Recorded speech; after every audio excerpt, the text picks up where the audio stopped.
Okay, so thank you all for coming.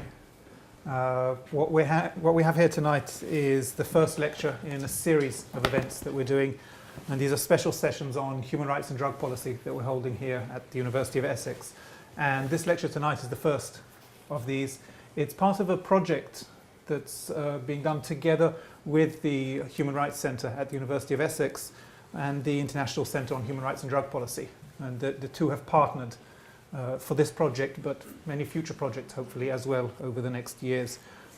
This is a project that is meant to promote teaching and research and discourse, not just in the postgraduate student community, but wider as well in the area of human rights and drug policy. It's also a project that supports a journal, the very first and only international peer-reviewed journal on human rights and drug policy. It's called Human Rights and Drugs. And you can find it online. We're also, for the students here, we're also soon going to be announcing an internship part of this project, and the internship is going to be open to any and all the human rights postgraduate students. And in fact, I think, Nancy, it's going to be a paid internship, right? Yes, so unlike most exploitation internships that you're familiar with in the world of human rights, this is actually going to be a paid internship. So you'll get an email about that soon. Generally speaking, work on human rights and drug policy is a relatively new area, and it cuts across so many different aspects, some of which you're going to hear tonight, and things that those of you that are studying human rights will be familiar with, everything from the right to health through to violence in Colombia and Mexico and armed conflict, over to the issues of death penalty, treatment of detainees, economic, social, cultural rights, indigenous rights. So it really cuts across almost all aspects of human rights that we research and teach and learn here, and you'll see some of that this evening. We've got two excellent speakers here, and I'll introduce them both, and then I'll shut up and sit down for the rest of the evening because I want to hear what they have to say as well. And the first of these is Rick Lines, and Rick is the co-director and co-founder of the International Centre on Human Rights and Drug Policy. He's also, as part of his day job, he's also the executive director of Harm Reduction International in London. Rick's been working in this and related areas for many years. He's done a lot of work in the area of HIV, AIDS, and has worked in areas of prisoners' rights, harm reduction, death penalty for drug offences. He's held senior posts with non-governmental organisations in Canada, Ireland, the UK. He's been technical assistance advisor on HIV in prisons for a number of UN agencies. And he is a member of the technical advisory group to the Global Commission on HIV and the Law, as well as being a core member of the reference group to the United Nations on HIV and injecting drug use. So he has a wealth of practical and academic experience in this area, and he's going to talk more generally about human rights and drug control. And the second speaker we have today is Mr. Sanho Tree, and he is a fellow at the Institute for Policy Studies in the United States and director of its drug policy project. This is a project which works to end the domestic and international so-called war on drugs, and look at policies that promote public health and safety rather than concepts of war on drugs. And I'm sure he'll be talking more about that. It focuses on issues such as the collateral damage from the war on drugs of the United States, and that damage that it causes in countries such as Colombia, Bolivia, Mexico, Afghanistan, and others. It also looks at domestic drug policy, developing new mechanisms to try and get past, and we were talking about this over dinner a little bit last night, the difficulties that we have to have any real and honest discussion of these issues in the political arena. As soon as you start talking about drug issues and drug and human rights, people sort of have knee-jerk reactions, and you don't have honest and sustained debates, and that's part of what the project is trying to overcome. Mr. Tree has featured in all sorts of documentary films on this topic. He's been in many print and broadcast interviews. He has a background that goes beyond this area to anything from being a former military and diplomatic historian, but he's also worked with, I hope you know who Harry Belafonte and he's worked with Harry Belafonte on a couple of projects as well. He was an associate editor of Covert Action Quarterly, which is an award-winning magazine of investigative journalism, and in the 80s he worked in the International Human Rights Law group. So again, a lot of experience there to talk about this topic. And as I said, I will now join you in the audience and we'll hear from our two speakers. So Rick's going first.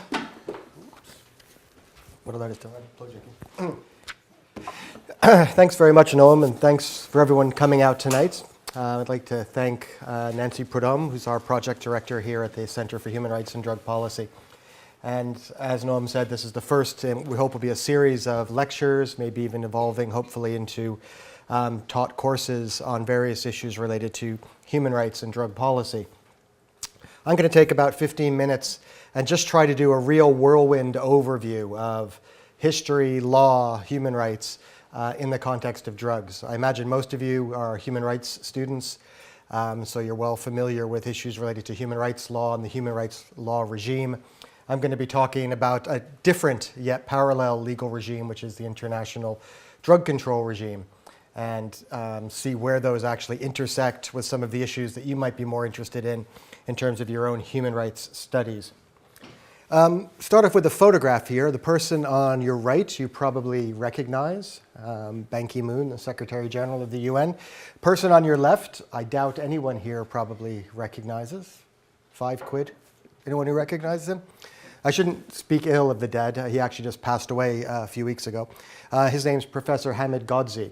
And up until very recently, he was the president of what's called the International Narcotics Control Board. People are familiar here with treaty bodies within the human rights system. Well, the International Narcotics Control Board is the treaty body that sits within the international drug control system. And Professor Ghodzi, as I say, up until recently, was the president of that particular body.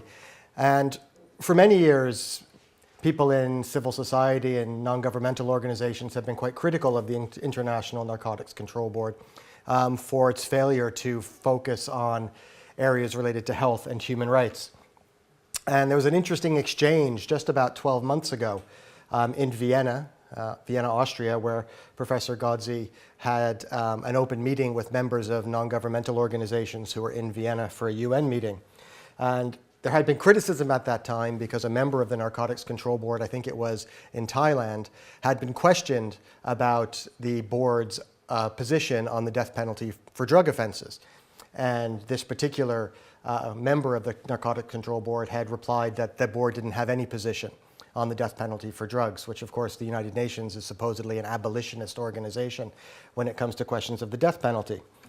So one of my colleagues, Alan Clear from the Human Rights Coalition in New York, asked Professor Ghodzi a question. And Alan asked, are you saying there's actually no atrocity horrific enough that you will make an opinion about it? You know, legal sanctions in different countries that include extrajudicial killings, torture. Is there no atrocity large enough that you could possibly step outside your mandate and say something? To which Professor Ghodzi replied, no, 100% not. Because basically we're not here to express our opinion. I think it's a question of the mandate of the board, and it's quite clearly stated in the drug conventions.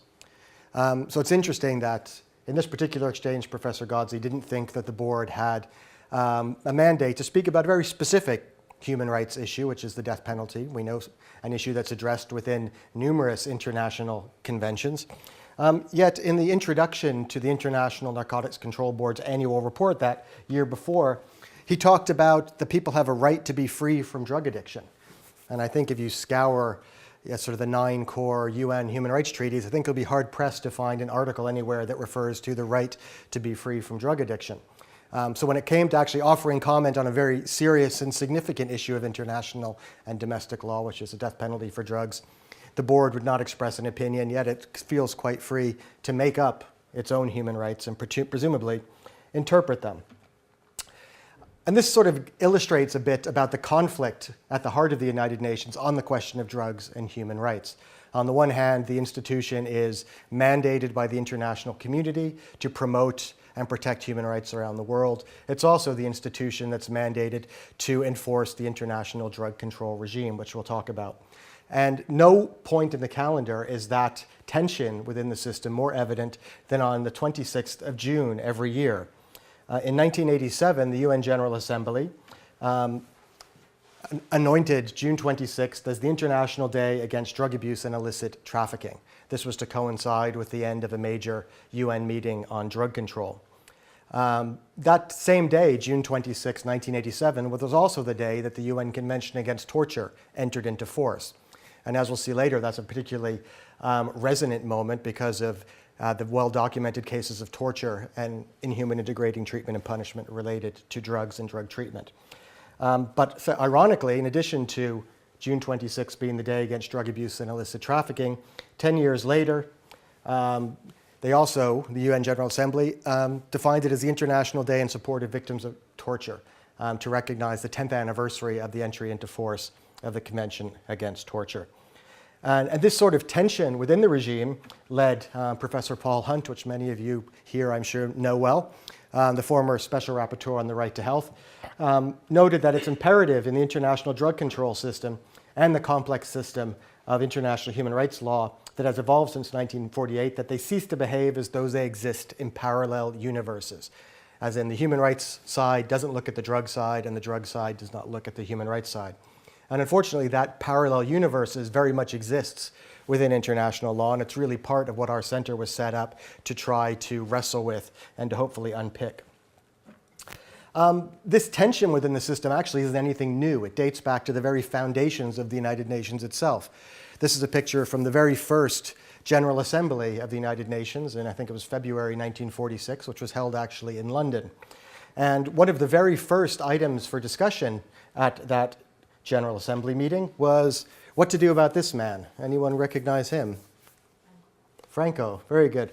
General Francisco Franco, the dictator of Spain, had come into power about 10 years before that through a military coup, which had caused a very bloody and protracted civil war in Spain, which Franco was victorious in no small part due to the support of the Axis powers in Europe and also corporations in the United States.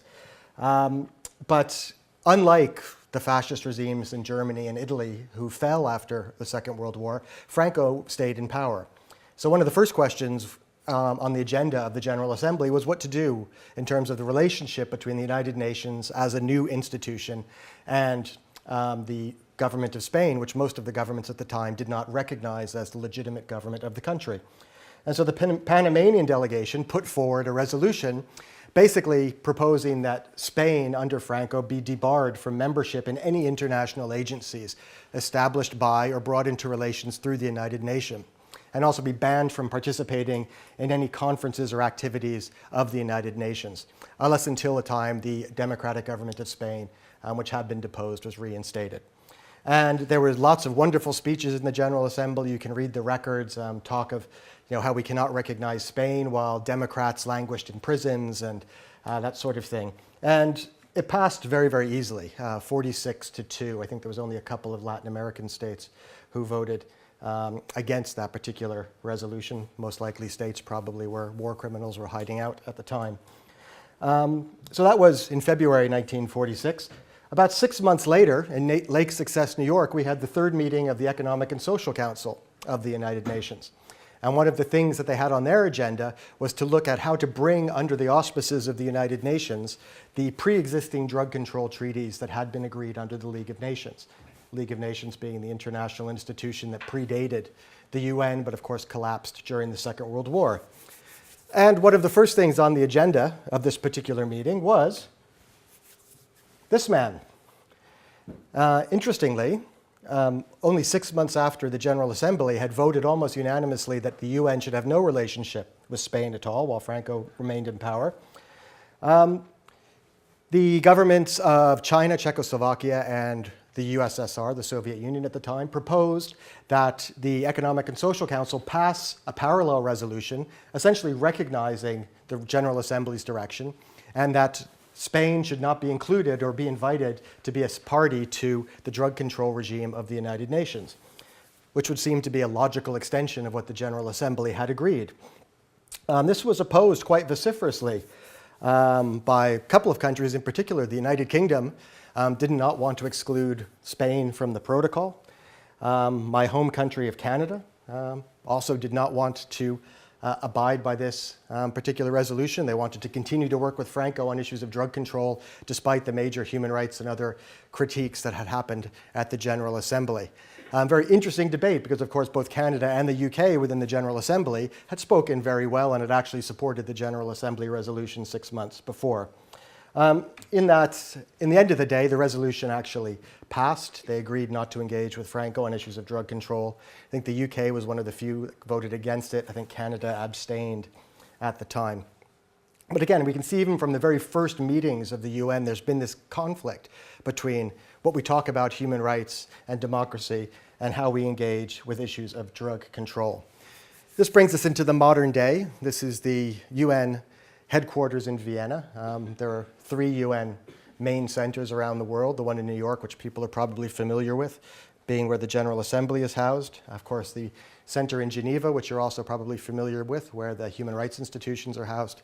This is the one in Vienna, which has the drug control institutions and also the Atomic Energy Commission. As I mentioned before, people here, I'm sure, are familiar with the core international human rights treaties. It might be news to you that there are actually 3 core United Nations drug control treaties as well. The first one in 1961, a following one in 71, and one in 1988.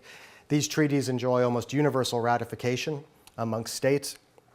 And as I say, they form the core foundation of both international and domestic narcotics and drug control. The system sets up a treaty body, which I mentioned at the beginning, the International Narcotics Control Board, which monitors states' compliance with the treaties. It also sets up the drug control system, in addition to the treaties, has a political body. This is the Commission on Narcotic Drugs, which is a functional commission of the Economic and Social Council. It has, I think, 53 members, state members that rotate. It meets in Vienna once a year in March. And it's a typical kind of UN building. I like this picture because that's actually me. And because one of the things that the drug system in the UN gets critiqued about all the time is how it's very unwelcoming of non-governmental organizations and civil society, as opposed to the human rights regime, human rights treaty bodies, for example, the human rights councils where NGOs can go and present shadow reports, can speak, can ask questions. The drug regime is very closed. And even though I'm sort of in the foreground of the picture here, so you kind of look prominent, actually that's where everyone who's important sits. Because you see, that's all the seats are pointed in there. So this was the one NGO seat which rotated. I think they allowed 2 of us to speak that year. And actually, if you go 3 doors down, this is actually the door to the toilet is right here. And the year following this, I kid you not, the NGO seat had moved 1 step closer to the toilet. So we'd almost be out of the frame. But it gives you an example. You see almost everyone's back is to you when you're actually making your particular intervention. This is another meeting that goes on at the same time as the Commission on Narcotic Drugs. This is called the Committee of the Whole, or the COW, they call it, which we always thought was a bit of an odd acronym. But this is actually the more interesting room. And this is where they actually debate, the countries debate the text of particular resolutions. And this picture was taken in 2008 when for the first time a human rights resolution was debated before the Commission on Narcotic Drugs. And it created pandemonium, really, incredible speeches from many of the member states. I'm just going to show a few from China, who was very active on this. And again, it shows that disconnect between the human rights and drug control arms of the UN. The Chinese delegation argued that discussion of political issues such as human rights are inappropriate at the Commission on Narcotic Drugs. And it's not appropriate to address human rights within the mission of the Commission on Narcotic Drugs. And it's ridiculous to require us to work in accordance with human rights law. That was where they sat. But they were by far and away not the only ones who were arguing against this. They happened to be the ones whose quotes I jotted down at the time.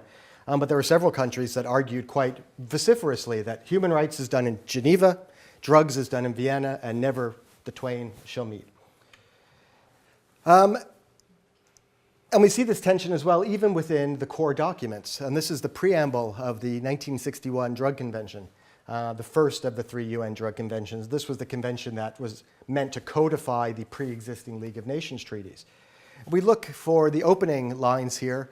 In the preamble, the convention is concerned with the health and welfare of mankind, recognizing that the medical use of narcotic drugs continues to be indispensable for the relief of pain and suffering, and adequate provision must be made to ensure the availability of drugs for such purposes.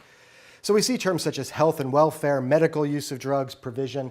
These are very, I think, comfortable terms for people like us who work in human rights. These speak very much to human rights concepts, right to health concepts, and something we could all support.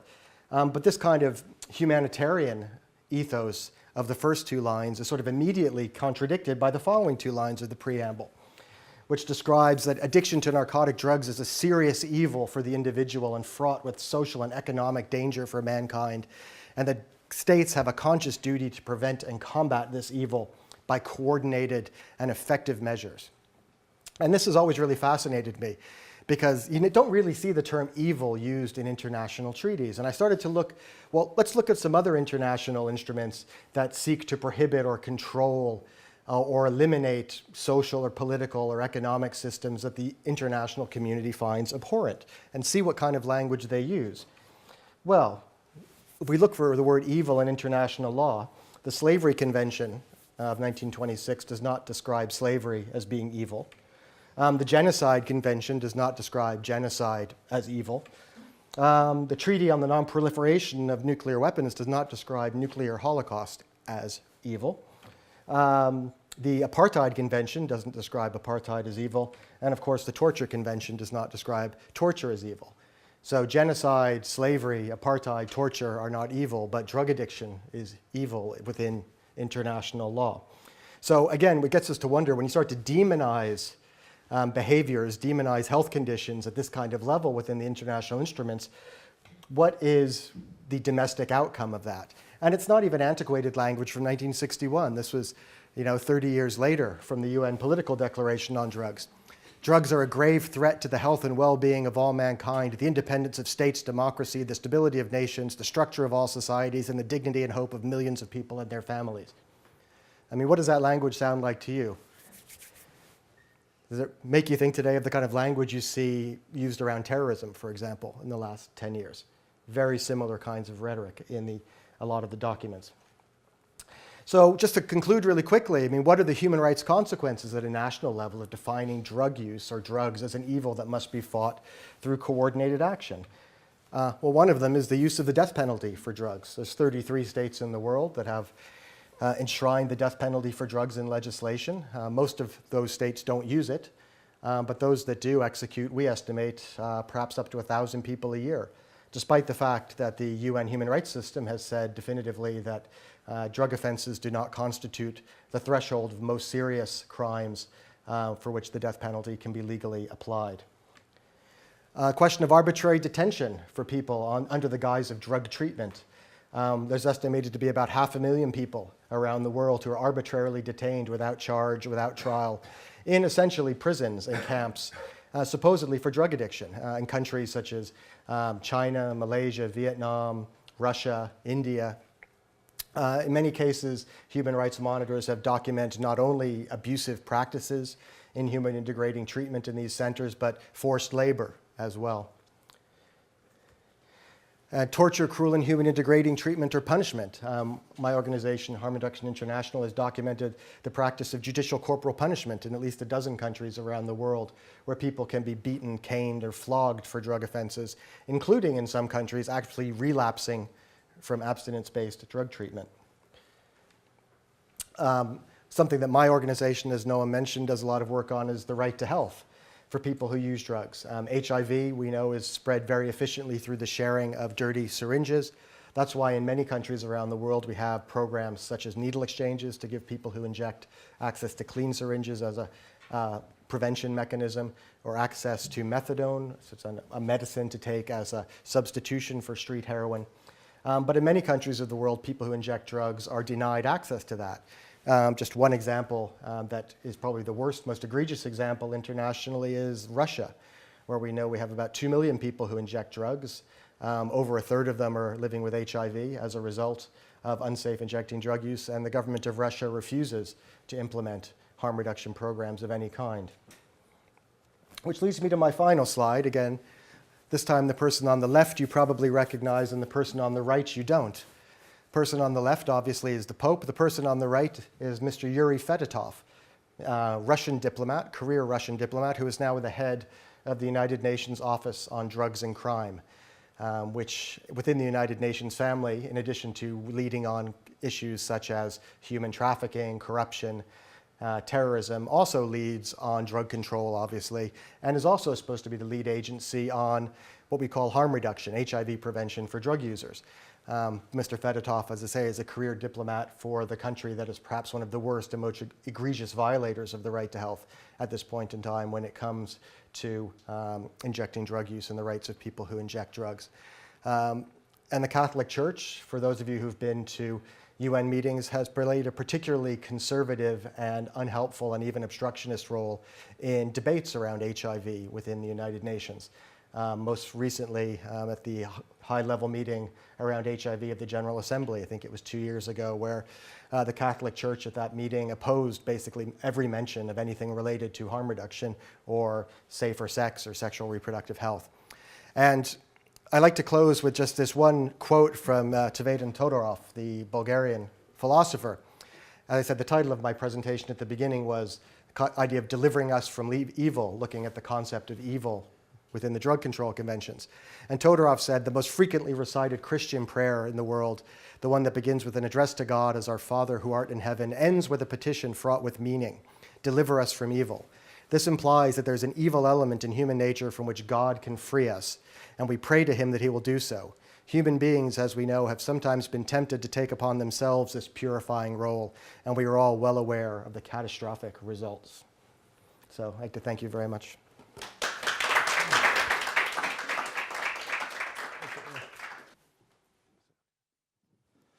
All right.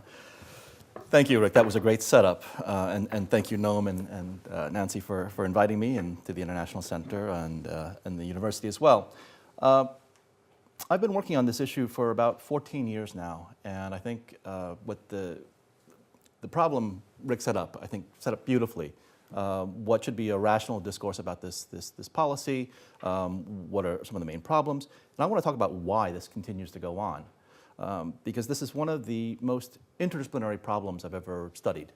And it's important when you're looking at something this complex to look at the motivations of each of the individual actors in this process, whether it's the politicians or the farmers or the traffickers or law enforcement.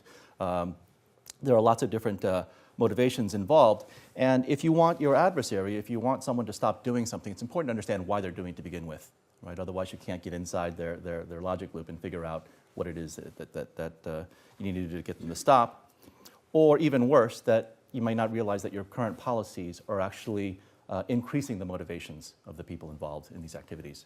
You don't want to amplify the motivational feedback loop, for instance, of drug traffickers, and which is unfortunately what the current policies do. So I want to look at this from various perspectives. I'll start with the peasant farmers.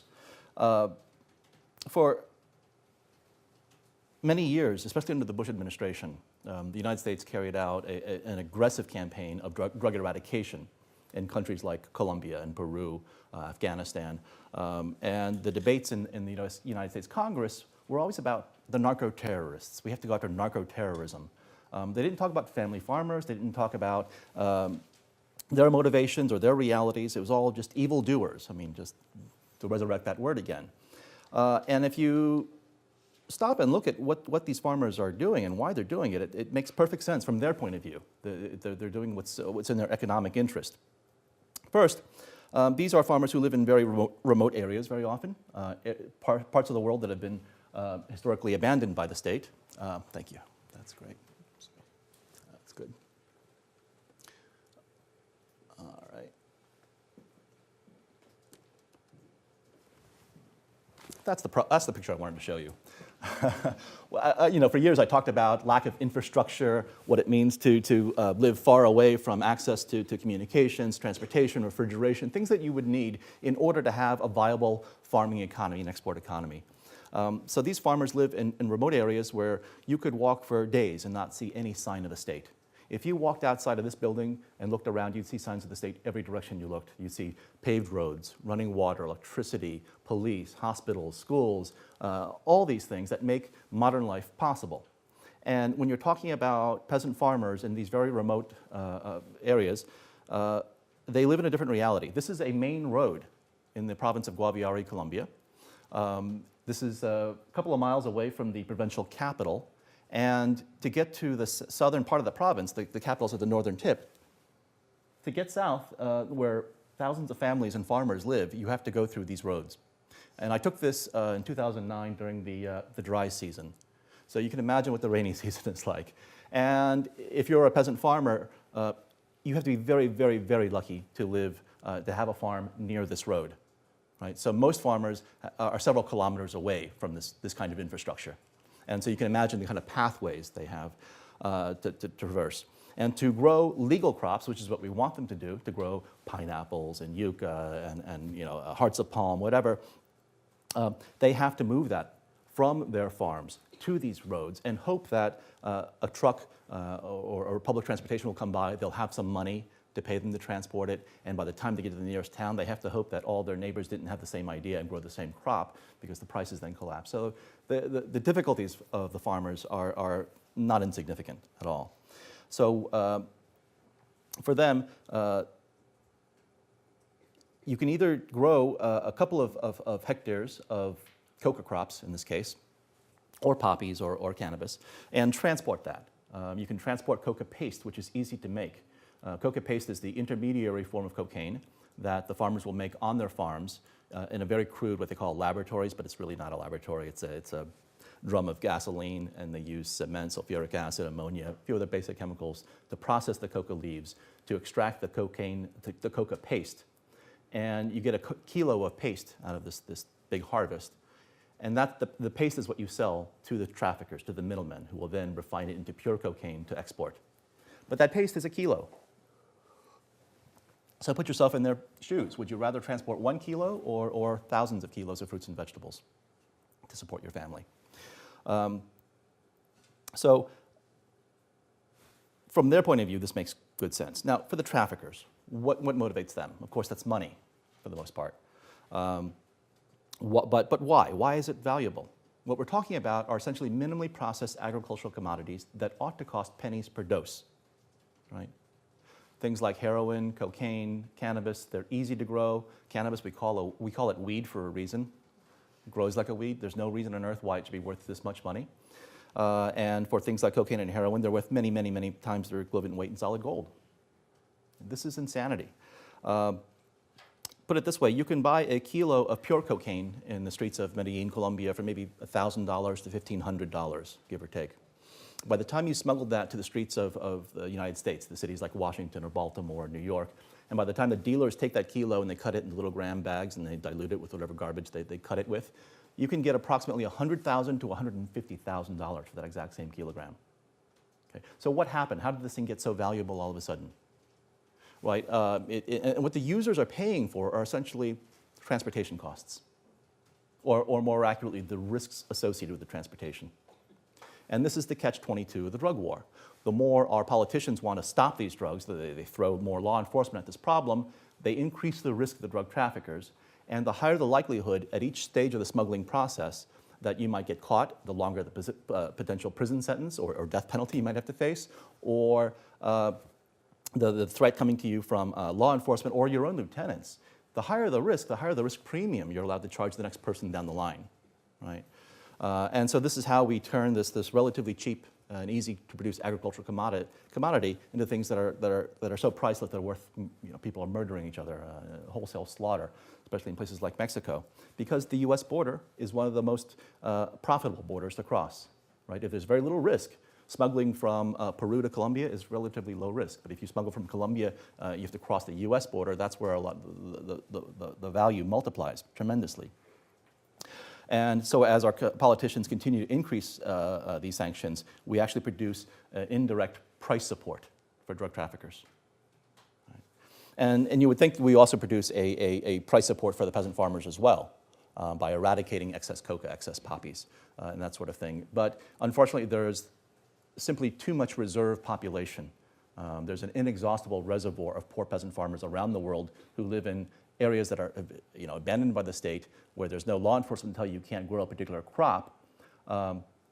And so because there's so many of them, their risk premiums are rather small. In fact, these peasant farmers receive a tiny, tiny, tiny microscopic fraction of the final street price of these drugs. So it's really the traffickers in the middle that reap the most profit. And these traffickers are motivated, again, by profit margins, and that incentivizes them to evolve at a terrifying pace. There are very few industries outside of maybe high tech that evolve this quickly. So 20, 30 years ago, you had smugglers using fishing boats, for instance. They'd smuggle it in frozen shrimp and fish loads and that sort of thing. And then we started inspecting and capturing those boats. So they switched to go-fast boats, speed boats, that were much faster than the Coast Guard and law enforcement boats. And we got faster boats to catch them. And so then they switched to semi-submersible submarines. Right? They didn't have to go all the way underwater. The conning tower was just enough to get to air, get air for the crew. And during the day, they put a blue tarp over the vessel, and it blends into the ocean, and they travel by night. And you can haul maybe 8 or 10 tons of cocaine at a time doing this. And we started finding new ways to detect even that small conning tower sticking up from the ocean. And now they've moved to fully submersible, proper submarines that can go maybe 50 feet underwater. They don't need to dive very deep. They just need to evade law enforcement.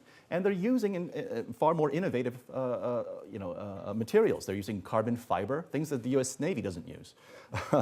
So they're evolving very rapidly. Same with the land routes, right? We have been stopping things at the border through better inspection, x-rays, and that sort of thing.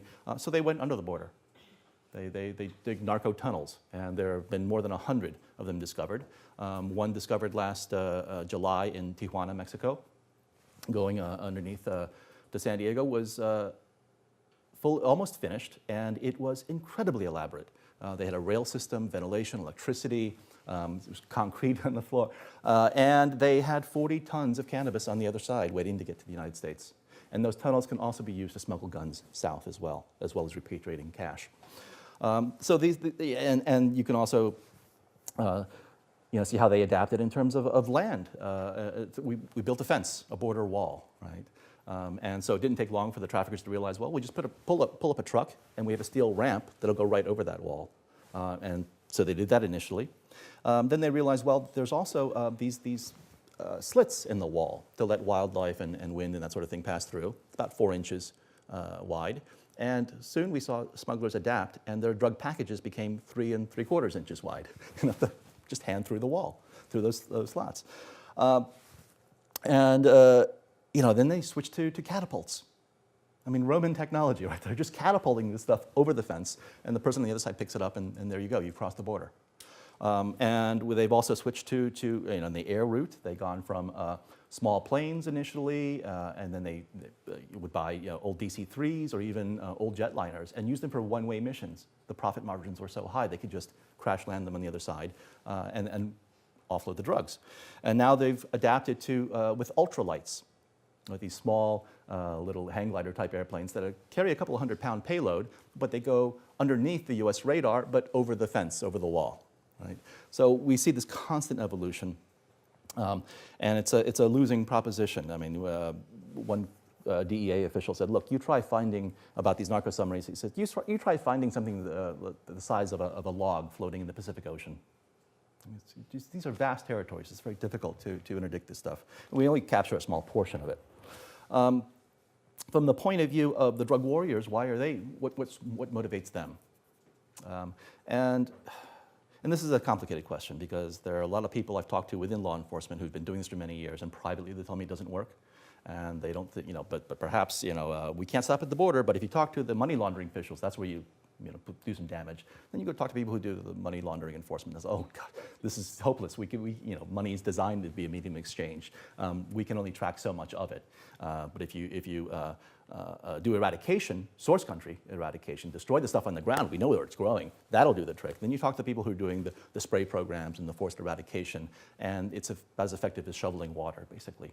There's simply too much territory in this world to grow these things. Colombia, by the way, is bigger than Texas and California combined. The same is true of Bolivia, the same is true of Peru, the major cocoa-producing countries. So these are vast territories, which look small on a map. And when you see the testimonies in the US Congress, they just say, we'll just move these resources here, here, and here, and we'll take care of this problem.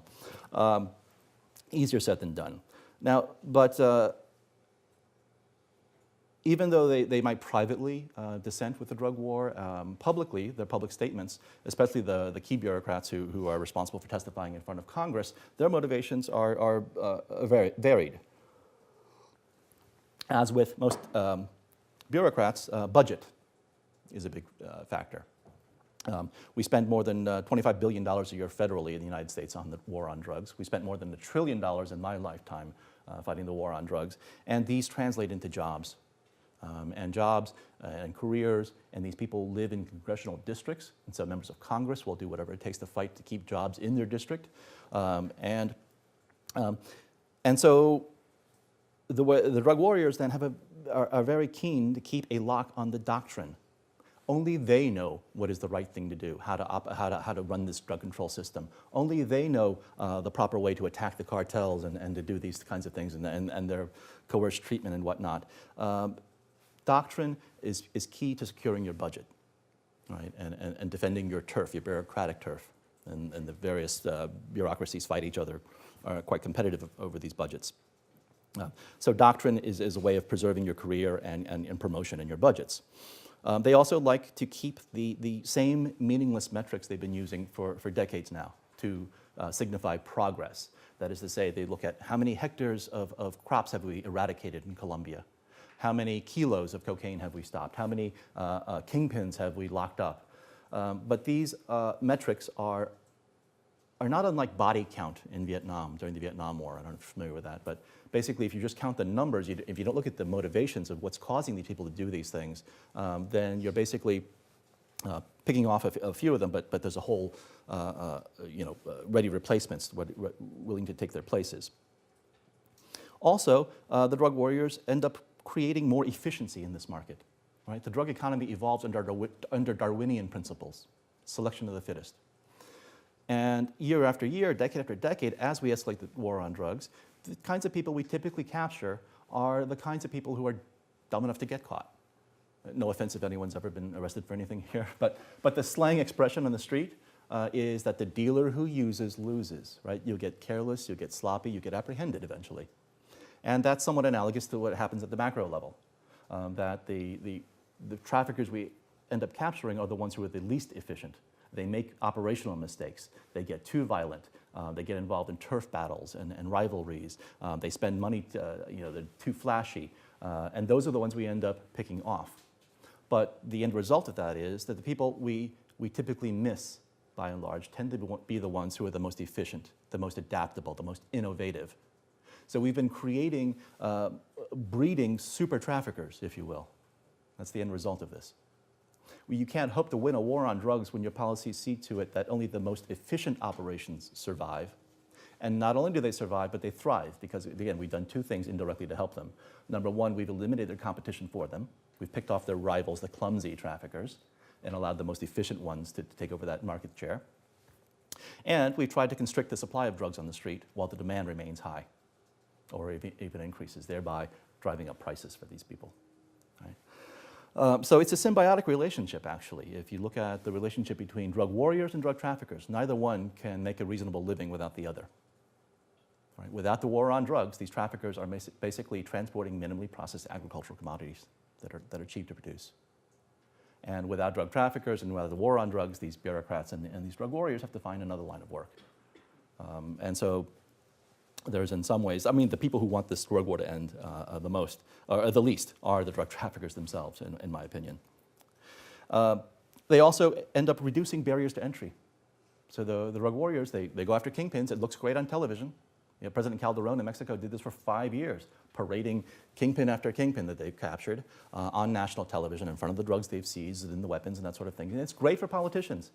The new president of Mexico says, we're not going to do that anymore. We're going to move away from that, which I commend him. That's a bold move because politicians are addicted to that kind of coverage, that publicity, right? But what it does when you get rid of a kingpin is that you lower the barriers to entry. for other traffickers. You also create more violence, so the lieutenants of that drug trafficker may vie for power for that organization, and you get shootouts and rivalries. Also, rival cartels will try to take over that market share. And once you weaken one cartel, the others move in.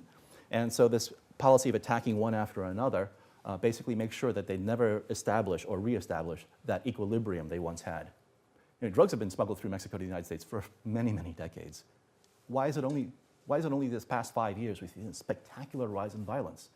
There used to be what was called, somewhat cynically, a Pax Narcotica, that under the government of the PRI, the party, which had a monopoly on power in Mexico for almost 7 decades, there was a lot of corruption, but they also had an arrangement with the drug traffickers, a tacit agreement, in some cases more than tacit, that if you didn't engage in violent turf wars, if you didn't engage in extortion and kidnapping and moving in, branching out to other types of crime and causing lots of publicity and violence, and if you bribed the right officials in your region, they would look the other way as long as you kept to the quiet business of trafficking drugs.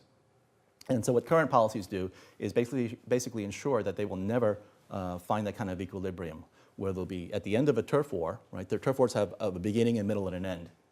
And what the current policies do, what Calderon's policies have done, is make sure that that middle is prolonged indefinitely so that you'll never settle those turf disputes and go back to the quiet business of making lots of money trafficking drugs. Now, if one believed, after all this bloodshed in Mexico, and we're talking now about 60 to 120,000 dead in the past 5 years under President Calderon's administration, most of that attributable to drug violence, drug-related violence, or rather prohibition-related violence. If you believe that you're going to eliminate these drug cartels after all this bloodshed, maybe you can make a case for it. But nobody in their right mind is even suggesting that we can come close to doing that. So for what have we, to what end have we been doing this? Because it's a tremendous toll in terms of human suffering, and also what they've done is I think, really tragic.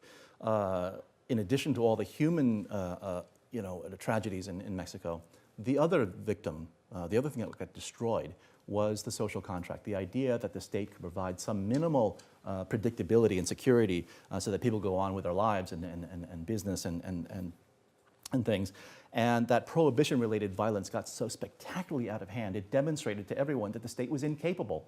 It was incredibly corrupt and also inefficient and unable to stop this kind of violence. And that emboldened other types of criminals, and it also emboldened the cartels to diversify into other types of crime.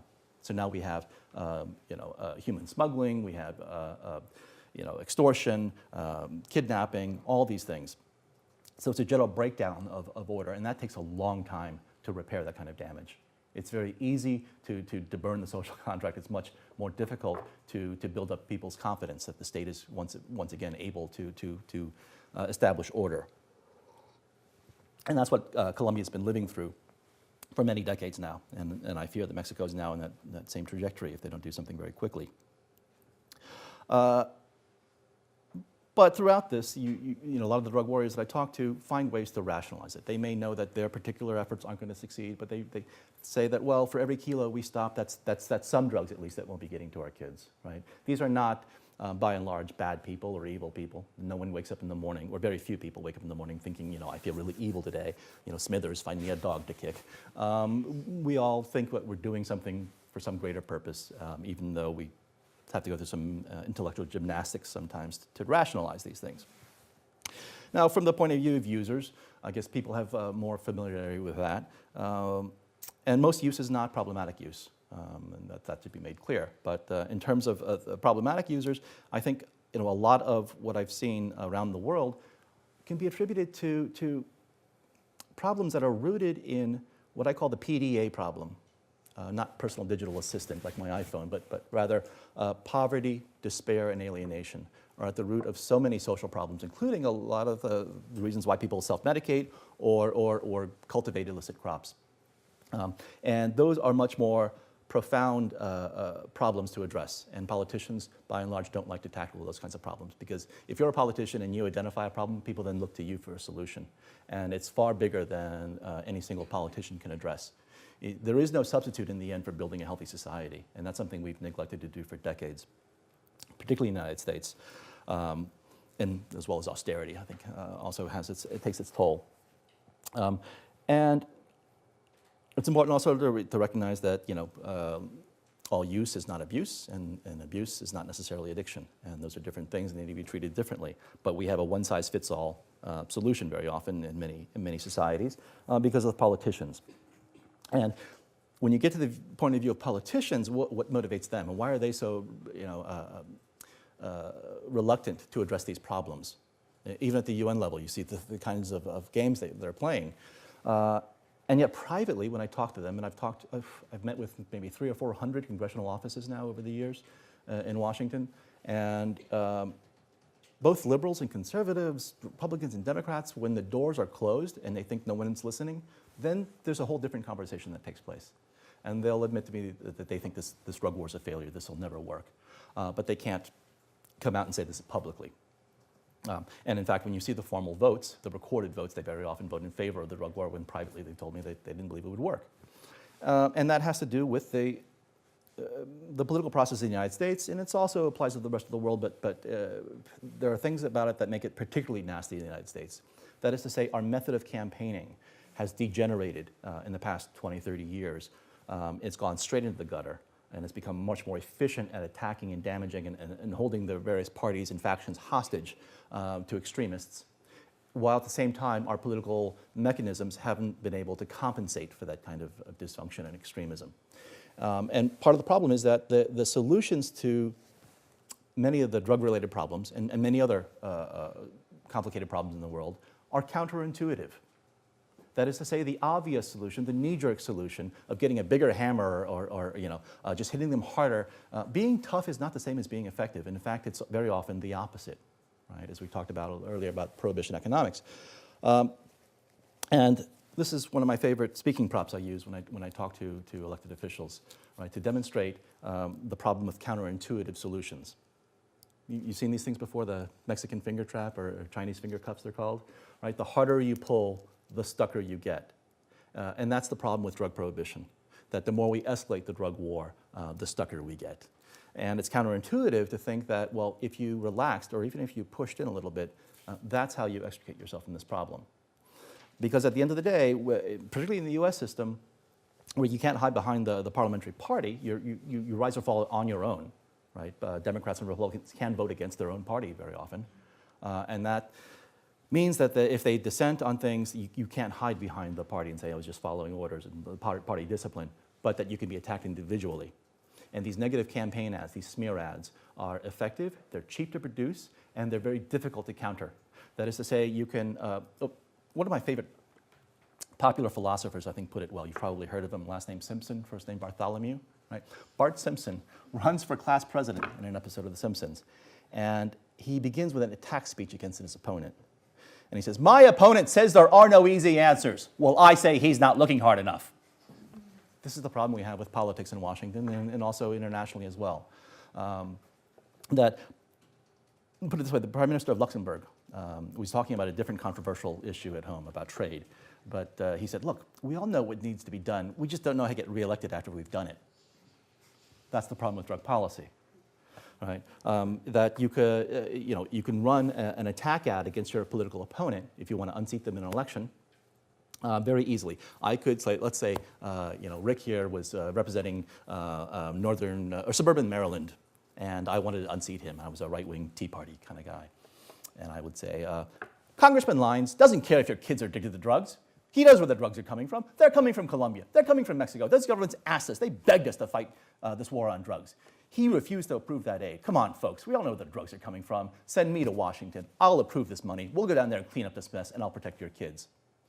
Now, Congressman Lyons, if he's lucky, in the US system, where campaigns drag on and on and on, it's a perpetual campaign now, has to hope that all the people who saw my negative smear ad run over and over on television and radio are going to tune in to the 6 o'clock news and see his 1-minute soundbite.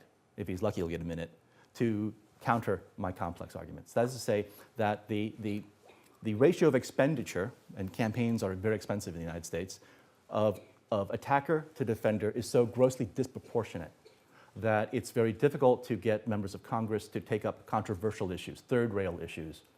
People know what third rail refers to? It's a DC term. It comes from the subway system. 2 rails carry the train. The third one is high voltage. If you touch that rail, you're dead politically, right? So raising taxes, gun control in the United States, policies on Israel, drugs and crime, these are all third rail political issues. And not surprisingly, in climate change as well. And not surprisingly, we have complete dysfunction and breakdown in the US Congress. They can't address these issues. Even though privately they know what the problem is, publicly they remain silent on these issues. So where does that leave us? That today, we are at a moment of tremendous change, something that I didn't expect to see for quite a while longer.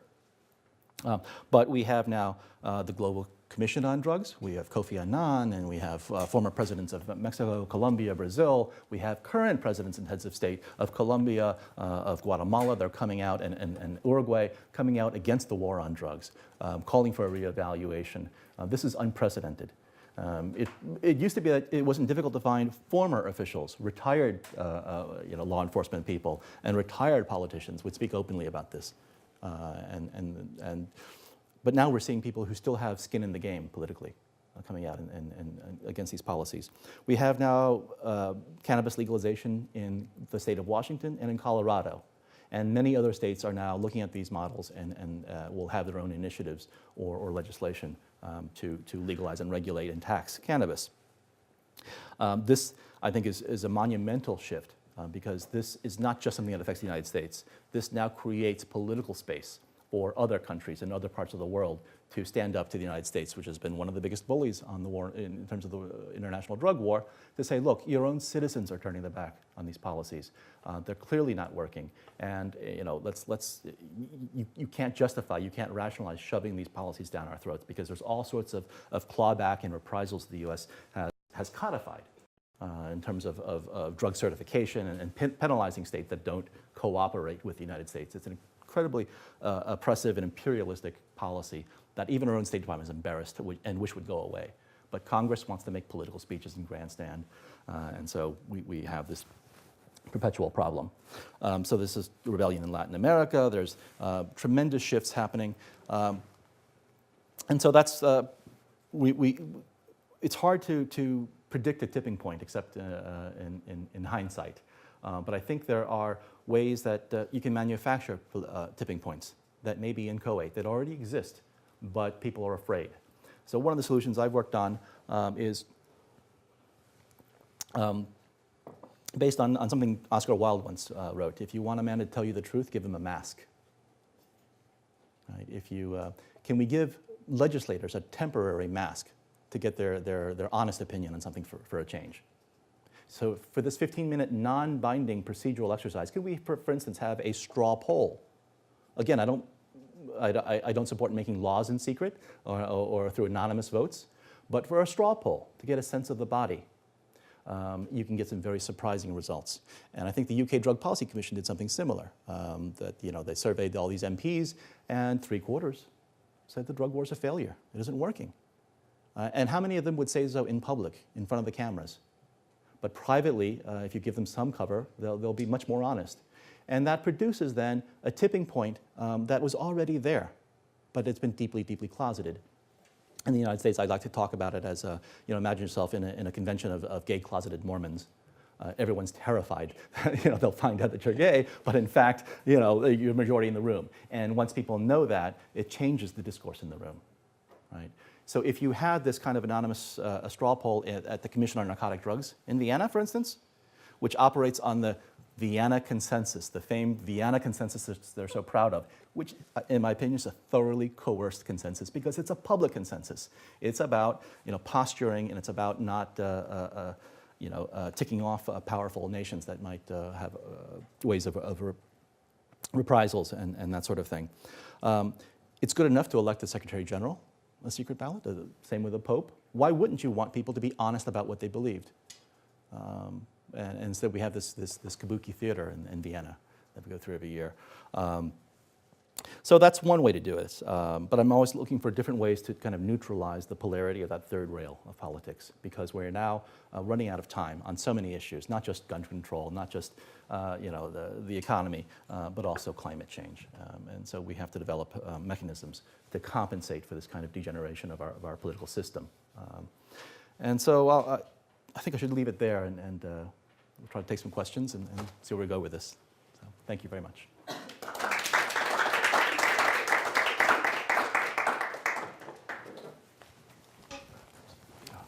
Let me have a seat.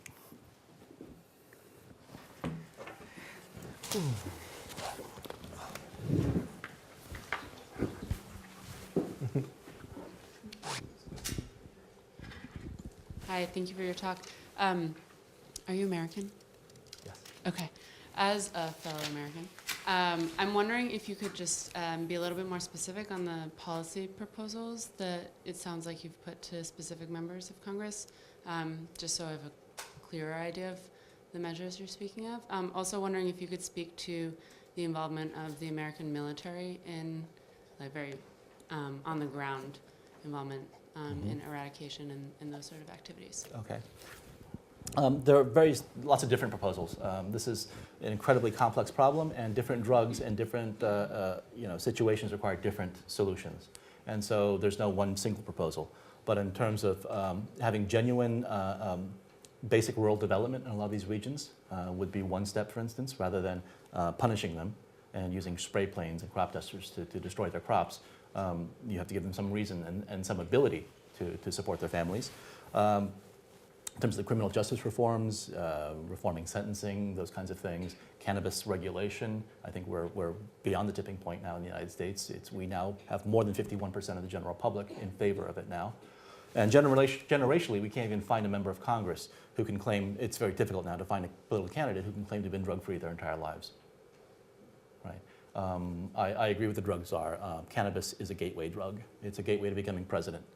Every president of the United States since 1993 has broken our drug laws in very profound ways, some of them incredibly serious ways that would trigger an automatic mandatory minimum sentence. And the question has to be asked, would a good prison sentence have been good for your life and in your career, Mr. President or Senator? And if not, why is it so good for everyone else, particularly poor people and people of color? Right? So there's a question of legitimacy in these laws now, that generationally it's hard for them to justify these things. In terms of the military, I think it's one of the more interesting things. It's also very counterintuitive. It surprises people when I tell them that the military is really not thrilled with the drug war. It's a very conservative institution overall, and they certainly don't support Cheech and Chong, and they're not in favor of drug use or anything. But the drug war is it's a career killer. When I talk to my contacts in the Pentagon, one of them told me there are two types of duty you never want to pull if you're a career military. They're career killers. First one is peacekeeping, and the second is counter-narcotics, because neither is a traditional military function. There is no, capital city to capture. There's no flag to take down. There's no river to cross. There's no beachhead to establish. And if you do your job perfectly, no one will notice anything. You don't have car bombs going off. You don't have insurgencies. You don't have drugs all over the place. Everything's normal. You don't get rewarded for normal, right? But the moment something goes wrong, it's like that bar Cheers, everyone knows your name. And the military learned their lesson after Vietnam. Don't stick our butts out there in the line of fire without telling us exactly what it is we need to do before we can declare victory, come home, get our medals and parades and promotions, and get on with our careers. And generationally, they forgot that lesson, unfortunately, when they signed up for the Iraq War. And so another generation had to learn that lesson again, to be aware of open-ended conflicts, things that can't be solved militarily. And I'm afraid the next generation may have to learn it again if we don't start paying attention to history. But nonetheless, there are significant military forces involved in this. And it's generally within what's called SOUTHCOM, the U.S. Southern Command, that basically is in charge of everything south of Mexico and South America. And they're the only part of the military that really gets serious drug war funding. But even within SOUTHCOM, I've talked to officers who are very cynical about it. They don't think this will ever work. But it's the only action they're going to get, because they've seen a lot of their comrades and cohorts getting promotions and seeing action in Afghanistan and Iraq. And that means promotions, and that's how your career advances. And if you're stuck in pulling duty in Latin America, Western Hemisphere, there's not much room for promotion there. I hate to be that cynical about it, but that's part of the motivation. But by and large, they're not thrilled with the drug war.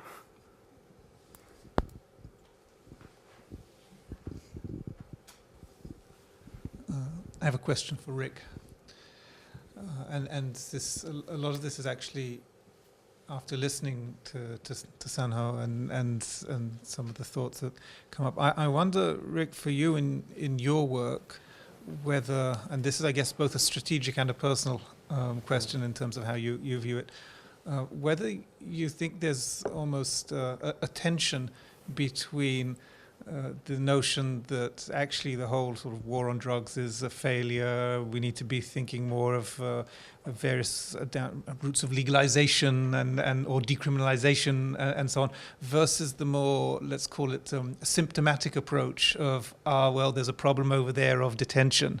Over there, they're torturing drug users. Over here, there's an issue of right to health, but it's really symptomatic treatment where perhaps the root cause is something bigger, and whether from a human rights perspective and sort of working on the sort of human rights and drug policy, should the focus perhaps be less on the symptomatic treatment of these issues and more on the big push to change the underlying problem? And do you feel a tension between working on the two? No, it's a good question. I think it's something that certainly myself and some of my colleagues talk about a lot at the moment. And as Sanho mentioned, there's a current sort of political momentum to look at drug law reform in different ways. So the question then becomes, well, what does that actually mean?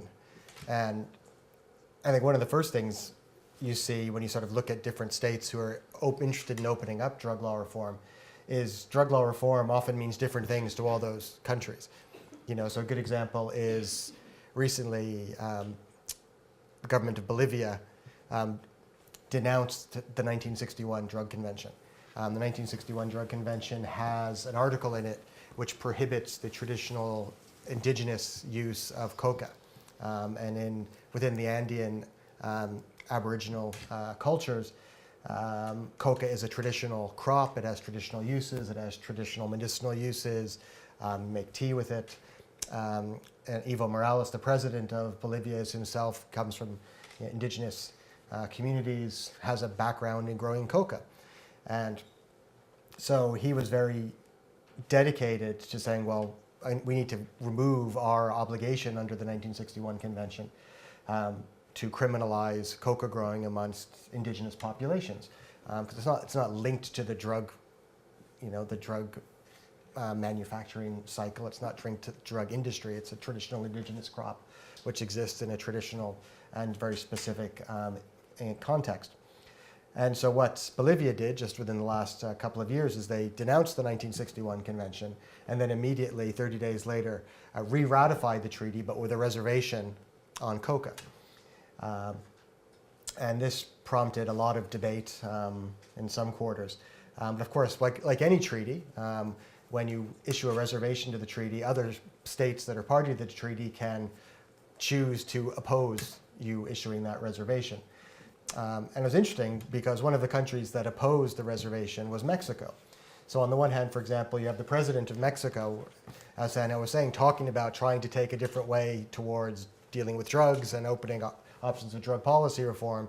Yet the government of Mexico denounced what I think for President Morales was actually a very human rights compliant way of trying to sort of observe the drug conventions in a way that respected indigenous cultures, particularly in the context of the drug convention being ratified in '61 when Bolivia was dictatorship, and of course dates the Declaration on the Rights of Indigenous People, for example, or the Covenant on Economic, Social, and Cultural Rights. So, I mean, that denunciation and re-ratification is a good example of trying to incorporate human rights obligations within a drug context. But then again, Mexico, which supports drug reform to some degree, objected to that reservation.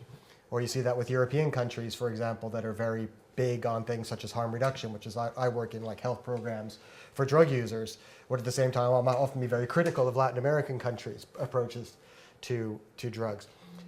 So even within that sort of context, or the Latin American countries, when you go to the Commission on Narcotic Drugs, will often oppose language in resolutions around needle exchange programs, for example. So you have even what means drug reform to different countries that are in favor of some sort of change. That's not necessarily to assume that they're all envisioning the same thing. And I don't necessarily think that's a problem with that. As you're saying, you can pick off the pieces.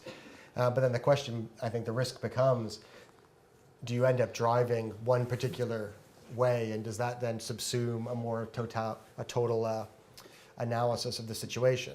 So in the US, for example, we have, say, the cannabis initiatives, the ballot initiatives. And obviously cannabis reform is always sort of very high on the agenda because it's such a commonly used drug.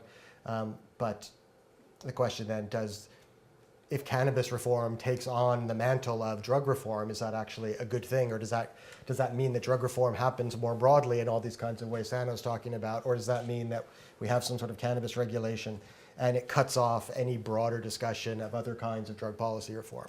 So, okay, we'll have cannabis in some sort of decriminalized situation or maybe even a regulated market, but heroin is still bad, and cocaine is still bad, and crack is still bad, and we're still going to do all the things you're saying. We're going to build the wall. We're going to put the military into Colombia. We're going to eradicate crops. So I think for me, I think it's very much part of thinking about how do you interpret that broadly within a human rights context. And I think one of the problems with the way the drug treaties work is it sort of presumes, or it eliminates the opportunity for countries to actually do individual things. So for example, if you look at Latin America where they have security problems, it makes sense that the driving issue for them around drug policy reform is related to violence. Whereas in Eastern Europe, for example, where the issues are around HIV and injecting drug use, it makes sense that people interested in drug policy reform would be more interested in that aspect of it than they would be around maybe fighting drug cartels with the military. But within the current legal framework, it's a one-size-fits-all approach to every country, and it really minimizes or eliminates the flexibility of countries to deal with their own individual systems, whether that's related to human rights or excesses or problematic social consequences of drugs.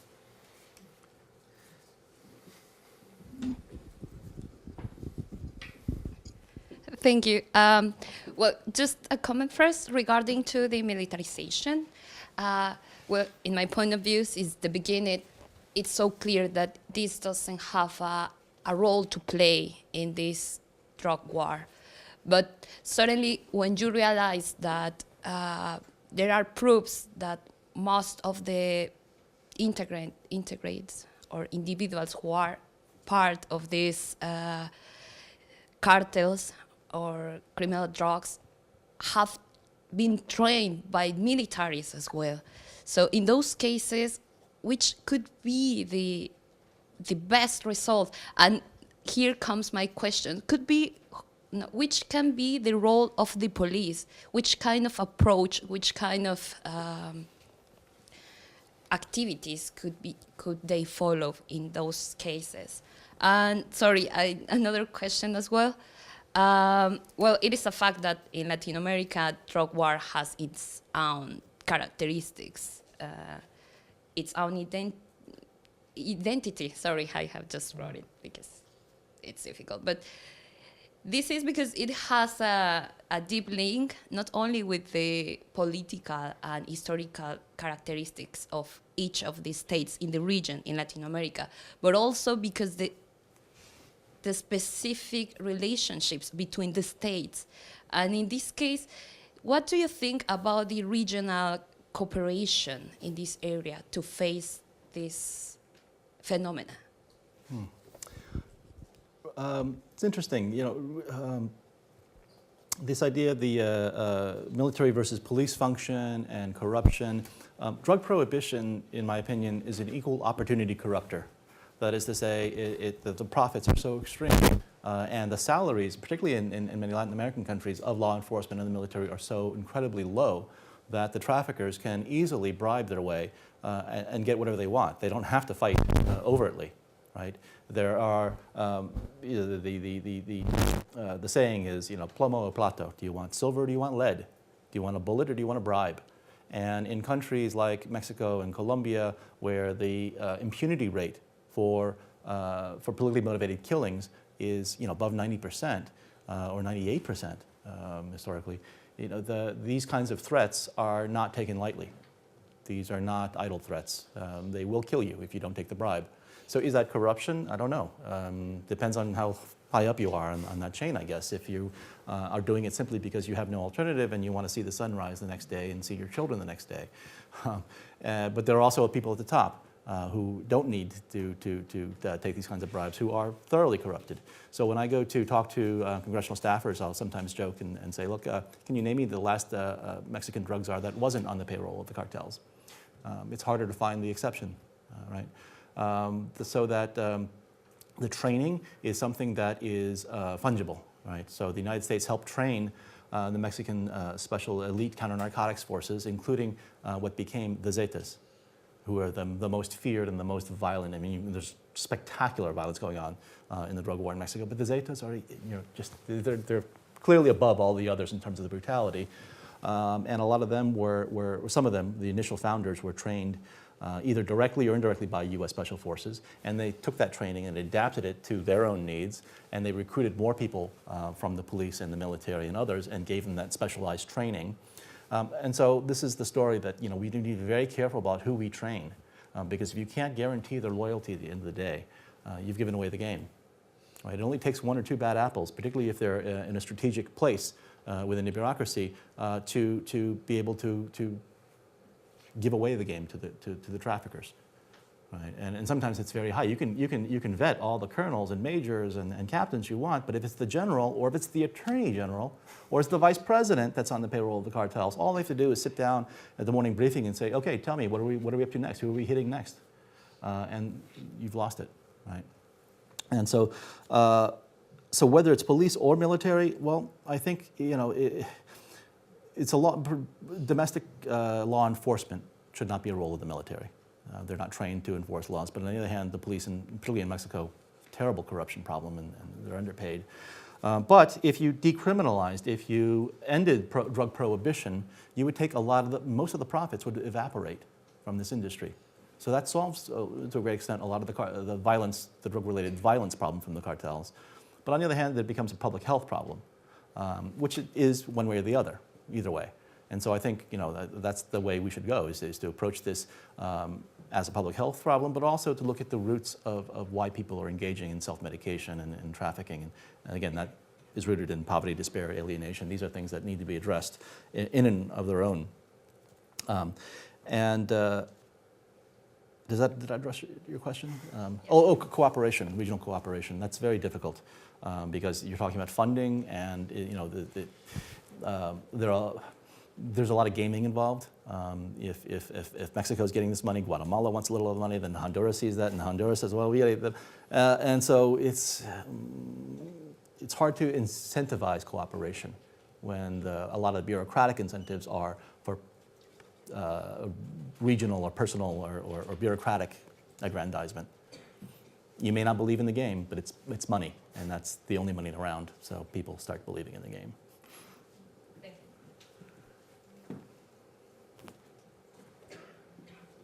I think we have time for one quick one, and then they'll have to run out for the train.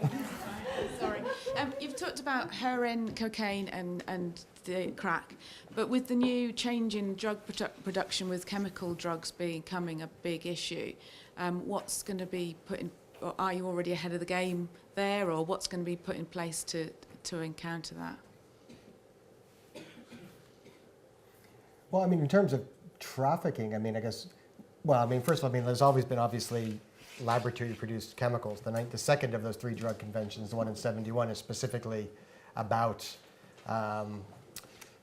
essentially sort of laboratory or kitchen-created drugs. There's certainly a lot more press about them now, and because with advances in technology, drugs can change very quickly, or what is actually criminalized in legislation can be modified very slightly on a molecular level to sort of fall on one side, the sort of legal highs question. So one of the things that's changed, I mean, it's what Sanho was talking about in plant-based drug economies, is the need to traffic across borders or across oceans. A lot of, drugs that would be produced through laboratories can be produced domestically. So you have a different kind of economy in terms of health concerns, which would be the focus of ours. I mean, some have very different health concerns. I mean, most of those would be used non-problematically, but obviously some of those drugs can be injected. Some of them are still of unknown quantity or quality, I should say. People still have health problems related to them. So in that sort of sense, in a public health sense, there's not a whole lot of difference necessarily, but obviously the fact that you can produce a lot of those in your own garage. I mean, people who watch Breaking Bad or something like that, you can see that's, you don't necessarily need a semi-submarine to go across the Gulf of Mexico or something. You can do it in your garage down the road. And also, they're illegal here, but in the United States we have direct-to-consumer advertising for prescription drugs.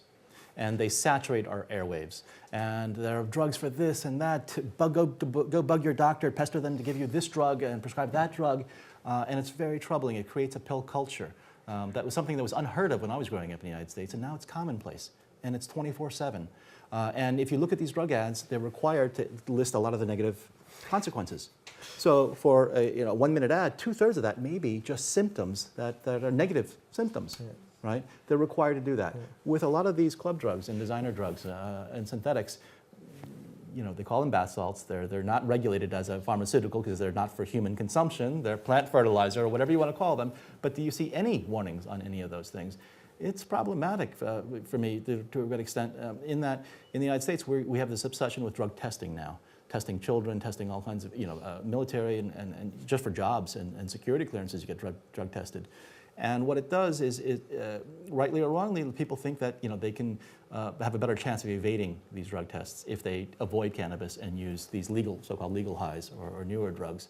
And they become then the human guinea pigs. We don't know, to the extent that they're tweaking these things at the molecular level to stay one step ahead of the law. We have very little long-term data on this stuff.